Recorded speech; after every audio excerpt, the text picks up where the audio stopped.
Hey everybody, this is Ray Flip reporting for Bleeding Cool on day 3 of New York Comic Con. I found probably the only semi-decent, quiet place to be able to record this because we're doing a little something different with this week's weekly static.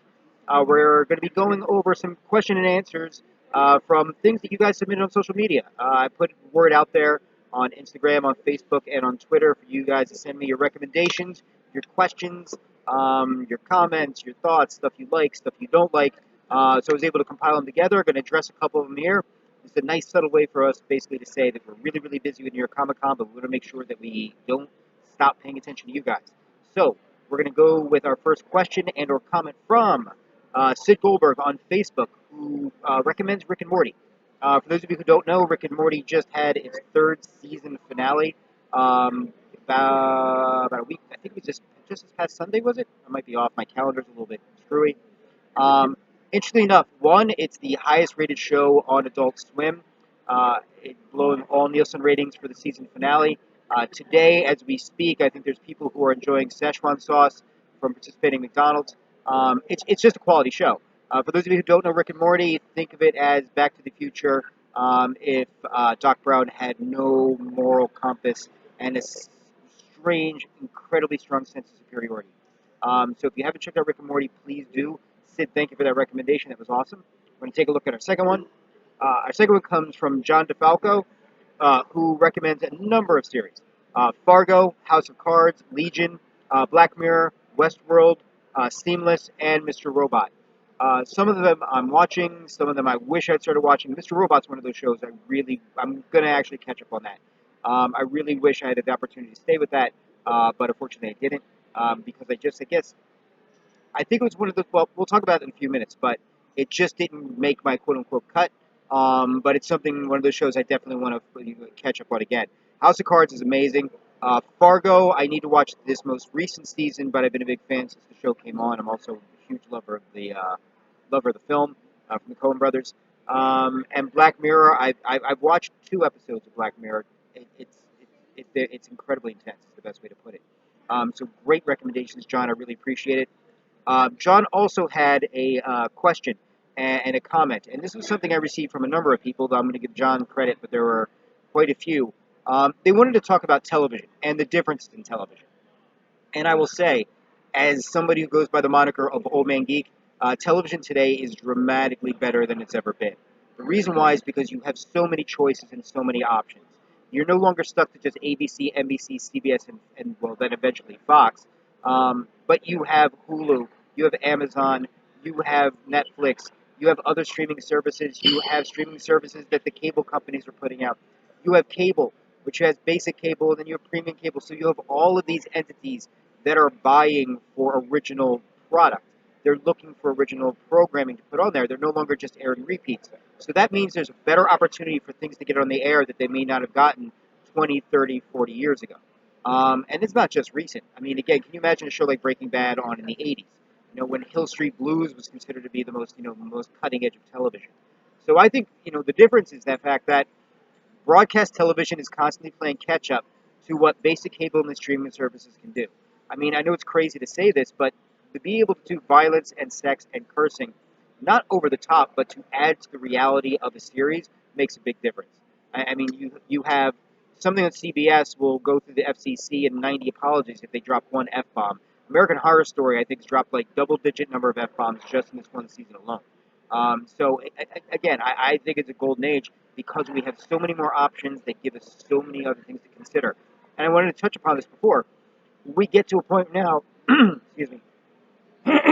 Sorry, this is the live on streaming broadcasting you're going to have to deal with. This is live, like ugly old warts. But the other thing to keep in mind, too, is like shows that don't make my list now would have been amazing shows 30 years ago. Again, going back to John's list, Legion is a show I need to catch up on. Westworld is a show I haven't watched, but can you imagine these shows lasting, in the 80s and early 90s? These shows have life now and are given time to grow because people care about these shows. That it's no longer driven by basic Nielsen ratings, but we look at social media numbers. We look at rewatch. We look at DVR numbers. We look at Nielsen ratings based on the demographic that are watching the show. So there are a lot more things now that go into giving a show more of a chance to succeed than just, oh, it got lousy ratings the first 2 episodes, we're just going to get rid of it. I always like to apply the 6 episode rule, which means if you don't like a show by its 6th episode, you might want to consider cutting it.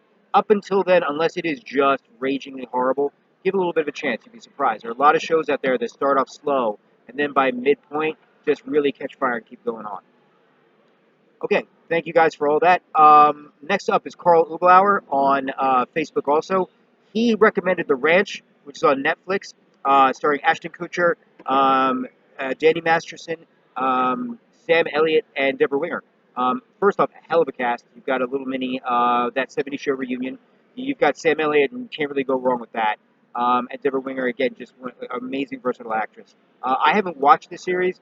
I've heard people who've watched it really, really enjoy it. I believe it's a uh, single camera comedy, which again in this day and age is really tough to pull off. Let alone pull it off that people actually really, really like it. So that Carl recommending The Ranch from Netflix. Check that also, Carl. Thank you very much. Um, we also have up next from Nerdy Fairy, which I believe was on Instagram. She raises a good point. She had referenced it in regards to Paul Walker, which I think kind of stretches the whole TV thing a little bit, though I know Paul Walker's done television. You see how I just vainly fixed my hair there? Yeah, that happened. But it raised a bigger issue because she was asking about the whole idea about, Paul Walker was killed by the Illuminati. And I just want to raise this issue because with television stars, movie stars, there are always crazy conspiracy theories. And the beautiful thing about a conspiracy theory, it means never having to say you're wrong or you're sorry. Because when in doubt, if there's ever a problem or issue, you can always write it off as, well, that's what they want you to think. So, again, it Paul Walker killed by Illuminati? No, I do in any way, shape, or form think that is the case. I'm not even going to get into conversations about Illuminati and everything like that. My biggest question, it's going to be probably more of a rhetorical one, is with Paul Walker, he seemed like a really nice guy in person. Seemed like he was very cool with his family. Seemed like he was really good with the community. But from an acting standpoint, he kind of is just like a new generation, like Patrick Swayze 2.0. So I've never understood what the big thing is. I mean, again, the loss of human life is tragic, but it's been approached this idea that somehow it is a loss to the acting community, and I'll say this. Oh, okay, I'll go with that. I understand in a time of mourning we're gonna go that route. But yeah, it's Paul Walker, Fast and the Furious, Paul Walker. Last and certainly not least, one of the other things that I get constantly asked about is in regards to series finale, not season finales, because season finales usually go the cliffhanger route, that type of stuff. But series finale, what do I consider best, worst, and why? I'm not going to go long-winded why because it's really objective, but I would say the best series finale is Breaking Bad. I just love the way they handled it. I love the way they left Jesse. I love the way they left Walter White. I love the way Walter White was able to tie up a lot of the loose ends. Um, do I agree with Bryan Cranston that Walter White isn't really dead? Absolutely. I would love to have heard the pitch he gave to Vince Gilligan. But yeah, Breaking Bad, best series finale. Worst series finale, got to go to Dexter. Love the series. I pretend like the last episode doesn't even exist. And that it's just kind of left as a cliffhanger because I don't know what they were doing in that series finale. I don't know if they were trying to say "F you" to Showtime and create a scenario that was almost like impossible to get something good out of if they wanted to revisit Dexter again. I'm really not sure. But I know I was disappointed after all those seasons that this is the way we're going to wrap it up because characters weren't acting like characters. There were plot decisions made that made absolutely no sense. I mean, big storms, boats driving towards major storms and not getting ripped apart.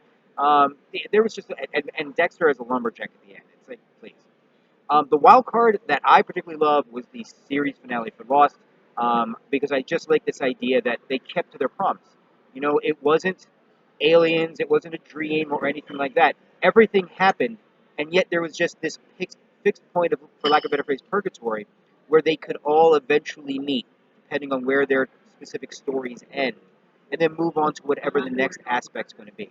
I love that. I know people look at Lost and Lost fans sometimes scratch their heads or aren't particularly happy, but I was a big fan, real big fan. Okay, guys, thank you very much. I got to go back. I have a Walking Dead panel to do coverage on this evening. Hope you guys are enjoying Bleeding Cool's coverage of New York Comic Con 2017. We have today and tomorrow still to go. Don't hesitate to hit me with any questions or comments you have. My contact information will be at the bottom of this post. I hope you are able to hear this properly. I'm trying to sit as close to the screen as possible and keep it steady. But I will get this fixed. We'll get this up. And again, thank you guys for joining me. We'll see you on Friday for our normal edition of Weekly Static. Take care, folks.